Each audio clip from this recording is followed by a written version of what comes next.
All right, everyone. Today we're going to talk about momentum. This is going to be our next unit, so this is our introduction to our next unit, which again will be on momentum. Like energy, like force, these concepts are things that we already have some kind of familiarity with, but in physics we have to delve into it a little deeper, provide some mathematical context, and do what essentially we've done with every unit so far this year. Again, this unit will be on momentum.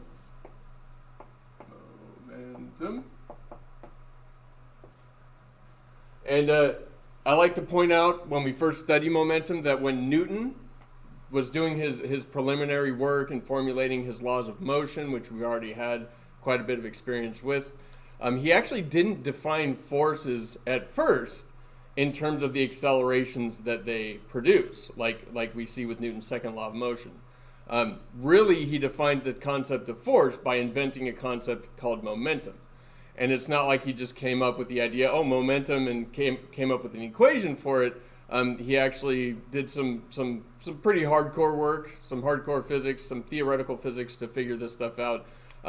But he came up with the concept of momentum first, and then formulated his laws of motion after he did that. And when we learn physics and introductory physics, when we learn what's called Newtonian mechanics now, we go the other way. We take forces and accelerations and then work into momentum. It just makes sense to learn it that way, but when Newton figured it out, when he was formulating his laws, he went the opposite way.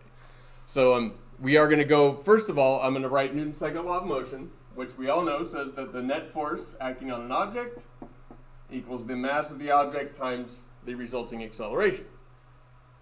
This is a vector equation. So we can symbolize the vectors by putting little arrows over them. That's how we do that in writing. We should kind of know that at this point. The net force is a vector points in a certain direction. And if a net force acts on a mass m, then that object will experience an acceleration in the same direction as the net force. Now I'm going to take this, Newton's second law, and then derive an equation that will talk about an object's momentum using it. And to do so, we have to realize that the definition of acceleration is change in velocity divided by the time interval t, or delta t. We can put delta t. Just know that if we start our timers at time 0, which we usually do, then this is just time interval t. You can use a t if you'd like instead of a delta t. And I can substitute this in for the acceleration here. But again, because acceleration is a vector, the change in velocity is also a vector. And so rewriting the equation, I get that the net force is equal to the mass times the change in velocity over the time interval delta t. All right. Well, now I'm just going to do some algebraic manipulation to kind of to rewrite this equation just in a different way that will introduce the concept of momentum mathematically. So what I'm going to do is just multiply both sides by delta t, multiply both sides by the time interval. What I do to one side of the equation, I have to do the other. Numerator delta t, denominator delta t, they cancel out. And so then I get the net force times the time interval delta t is going to equal the object's mass times the object's change in velocity. And again, the net force is a vector. I should be putting my vector symbols here. Net force is a vector. Change in velocity is a vector. So whatever direction the force acts, that's the same direction that the velocity will change. And we should all know at this point that delta anything is just final thing minus initial thing. So I can actually replace delta v with final velocity minus initial velocity. And so I'm going to make that substitution in for delta v here. And when I do that, I get that the net force times the time interval will be equal to the mass times, and I have to put this in parentheses because mass is multiplied by the change in velocity, delta v, which is this quantity here. So I have to put final velocity minus initial velocity in parentheses. Okay? And then just for clarification purposes, I'm going to distribute the mass over both of these terms using the distributive property. And when I do that, I get that the net force times the time interval is going to be equal to the mass times the final velocity minus the mass times the initial velocity. Now, when Newton was working through this stuff, he did it in a different way. He actually invented calculus and did this from a calculus perspective, but this is the algebraic way of looking at it. What he noticed is that not just in this equation, but in a lot of his work, he realized that he was seeing this type of a term pop up over and over again. The product of an object's mass times velocity.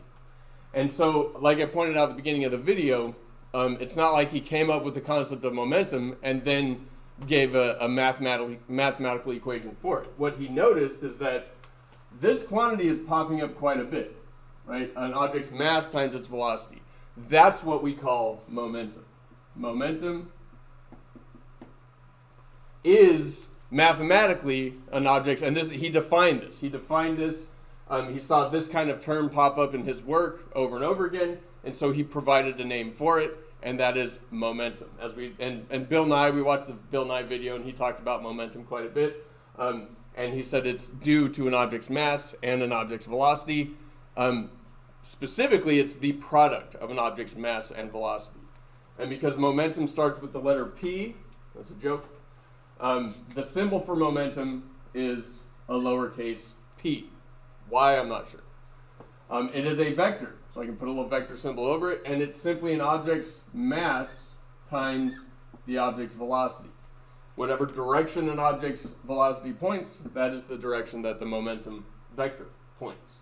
So this is just the basic equation for an object's momentum. How do you calculate an object's momentum? You simply multiply its mass times its velocity. Okay? So it's as simple as that.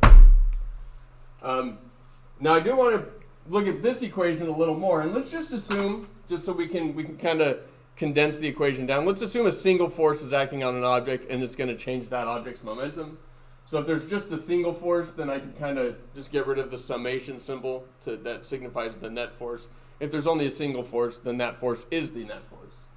And so if I have a single force and I multiply it times the time interval, that will be the object's mass times the change in velocity, which I can write like this, but I'm just going to write it like this just to have it a little more succinct. So this is, notice that I got there by starting from Newton's second law of motion. But this is a different way of writing the same equation, and written in this way, this is what is called the impulse momentum theorem.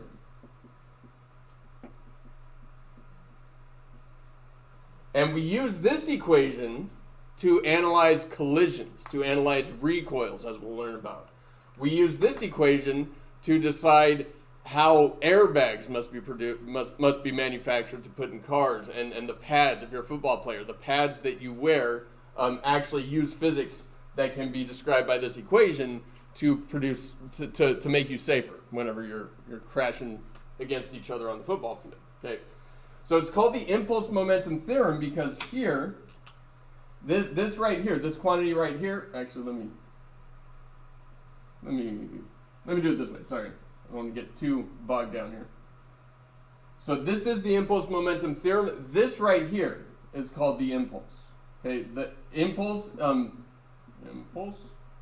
is simply the product of the force and the time interval over which that force acts, and then mass times change in velocity is your change in momentum. Okay, so this is not momentum; it's change in momentum. Change in momentum. So what the impulse momentum theorem states is that the impulse, which is this product, the force and the time interval, acting on an object. So we do say that an impulse acts on an object, or an impulse is imparted onto an object, that will equal the object's change in momentum, mass times delta v. Now we can also write mass times delta v as simply the change in momentum p. Okay, so I could condense this down to make it even a little more simple to see as saying that the force times the time interval is equal to the change in momentum of an object. Okay. So this might be the easiest way of looking at the impulse momentum theorem, but realize again that I started from Newton's second law of motion. I started from Newton's second law of motion and got the impulse momentum theorem. It's just restating Newton's second law of motion.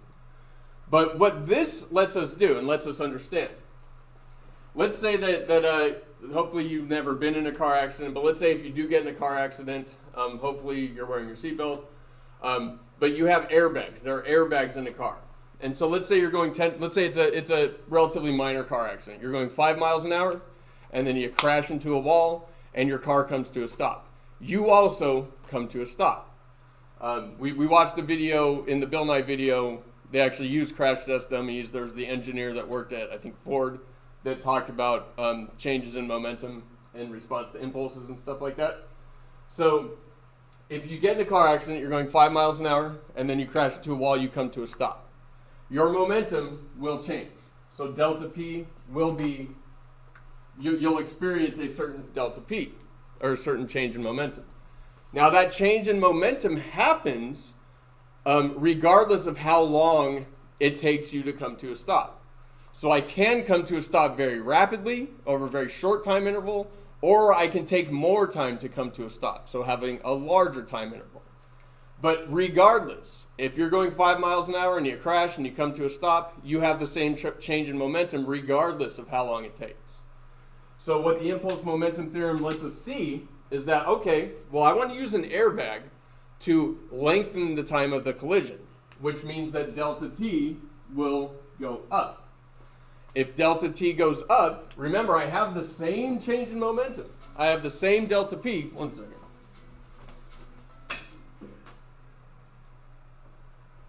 Whenever I get in that car accident, I have the same change in momentum regardless of how long it takes. But if I increase the time interval that it takes for me to come to a stop, that means that the force acting on me to bring me to a stop is actually getting reduced. These two numbers still need to multiply to the same delta P, the same change in momentum regardless of how I come to a stop. Okay, so I can reduce the amount of force acting on the person that's coming to a stop, because if the airbag's not there, you hit the steering wheel. And if you hit the steering wheel, you come to a stop very, very quickly. Well, if I hit the airbag, I still come to a stop pretty quickly, but I do. If I slow it down, take some high-speed footage of a person either colliding with the steering wheel, or a crash test dummy, colliding with the steering wheel or with an airbag, you'll see that it takes significantly longer, a much larger fraction of a second to come to a stop in the collision with an airbag rather than the collision with the steering wheel or the windshield. So I can control how much force is acting on the person when they get in that car accident by lengthening the time interval, by providing that cushion. You would essentially provide some cushion, which increases the time interval of the collision, which reduces the force. Okay. Same thing with football pads, bike helmets. You fall off your bike and you hit your head on the ground. If your head hits concrete, your head's coming to a stop real fast. And so if it comes to a stop real fast, that means delta T is very small. So a very small time interval translates to a very large force acting on your head, and you don't want that. You do not want head injuries. So how do we lengthen the time interval for that collision? We put a bike helmet on, or you put your football helmet on, or football pads on.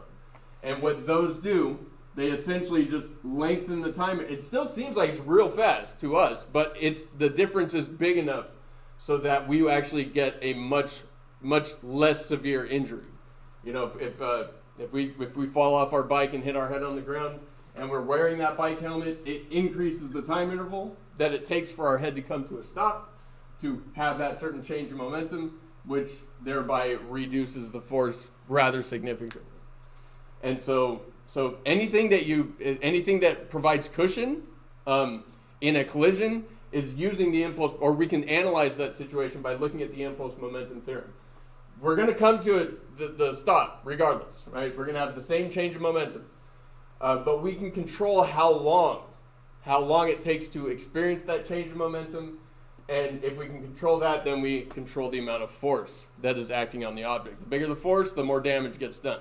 If you're talking about a person in a collision or falling off a bike or colliding on the football field or something like that. Nowadays they use CG in movies all the time, but back in the day they had to have stunt, and they probably still do, they have stunt people jumping off buildings. They can either hit the ground and come to a stop in a very small time interval, which means you have a very large force acting on them, or they can land on one of those huge airbags, and one of those huge airbags will actually cushion the fall, lengthening the time interval that it takes to come to the stop or to experience that change of momentum, which greatly reduces the force and makes it perfectly safe. Okay, so that's the basic. Momentum itself is just an object's mass times velocity. It is a vector, so its direction is very important. And we can rewrite Newton's second law in this way, or in this way, or in this way. to signify how we can control the amount of force that's acting on an object that's changing momentum based on the time interval over which that momentum change actually happens. Okay? All right, so that's our brief introduction. Let me just kind of give you another introduction into what we can use, or other things that we can use the impulse momentum theorem or the concept of momentum to actually analyze. Okay. So what can we analyze with the concept of momentum? We can analyze collisions. So we can analyze collisions, and we call them either recoils or explosions sometimes. We can analyze these types of things. And I'm going to show you the two main types of collisions. The two main types of collisions are elastic collisions and inelastic collisions. Okay. Elastic collisions, I like thinking elastic band, rubber ball, bouncy ball. That's the way I use to remember. Elastic are the bouncy collisions. Inelastic is just the opposite. So they're like sticky collisions. Objects stick together. Okay. To show you, I have these collision carts here. They have magnets in them. At least I thought they had magnets in them. Okay, I got the wrong carts. I'll be right back. Give me 1 second.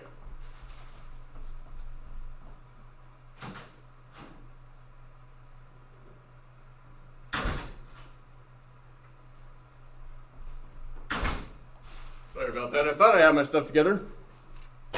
So an inelastic collision, so there's magnets in here, and so when these carts come together, they bounce off. They bounce off. That's a bouncy collision. That is an inelastic collision. Notice you can't even hear the collision really, because the carts actually don't touch each other. So we would call that a very nearly perfectly elastic collision. Okay, so that's the bouncy collision. An inelastic collision is when they stick together. So they stick together. That's a sticky collision.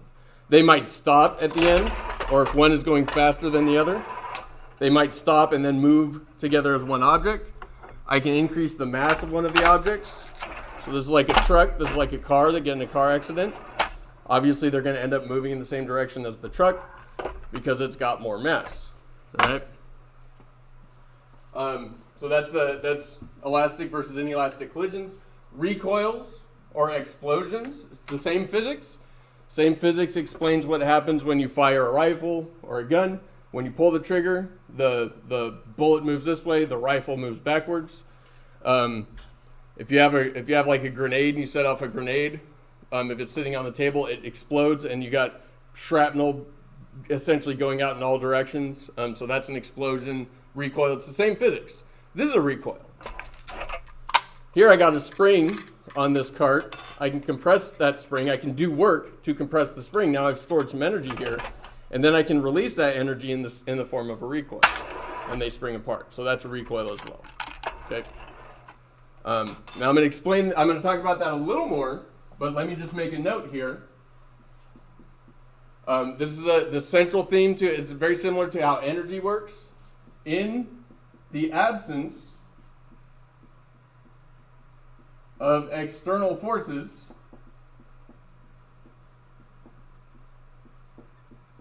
the momentum of a system of objects or a single object is conserved. It's another way of like Newton's first law. An object moving in a straight line moves at constant velocity and doesn't change direction unless there's an external force applied. But even with a system of objects, momentum will be conserved. Here, and remember, momentum is a vector. So here, the momentum of this system of two objects is zero. It's not moving. So mass times velocity is zero because velocity is zero. Well, when I do this, they're obviously moving. After the recoil, they're obviously moving. However, the net momentum is still zero because momentum is a vector. One object is moving this way, so that's positive momentum. One object is moving this way, that's negative momentum. It's got a negative velocity, positive velocity. The momentum is still zero. Okay. So again, momentum zero before the recoil, momentum is zero after the recoil. Even if an object has much larger mass. I trigger the recoil. This guy moved a lot more slowly, but he's got a lot more mass. So he's still got the same amount of momentum in this direction, the same magnitude of momentum, but it's still negative momentum, and it's got to match this guy's momentum because momentum is, again, a conserved quantity, which means it doesn't change. The converse is true as well. I'll try to do this. If I send these guys towards each other at the same speed, whenever they collide, they'll stop moving. Because if they're moving towards each other at the same speed, this guy's got positive momentum, this guy's got negative momentum. When they collide and stick together, the total momentum should be 0, so they should come to a stop. And sure enough, that's what happens. Okay? So momentum is a conserved quantity. It is a vector. It's not like energy. Energy isn't a vector. So just keep that in mind.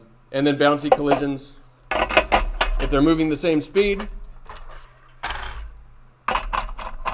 0 momentum,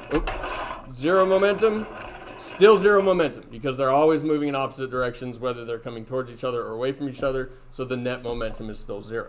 Okay? Net momentum doesn't have to be 0, right? If one of these cars is moving faster than the other, or it has more mass and they collide and they move afterwards, then that just means that there was more momentum in this direction before the collision than there was in this direction. So that's our brief introduction to the concept of momentum.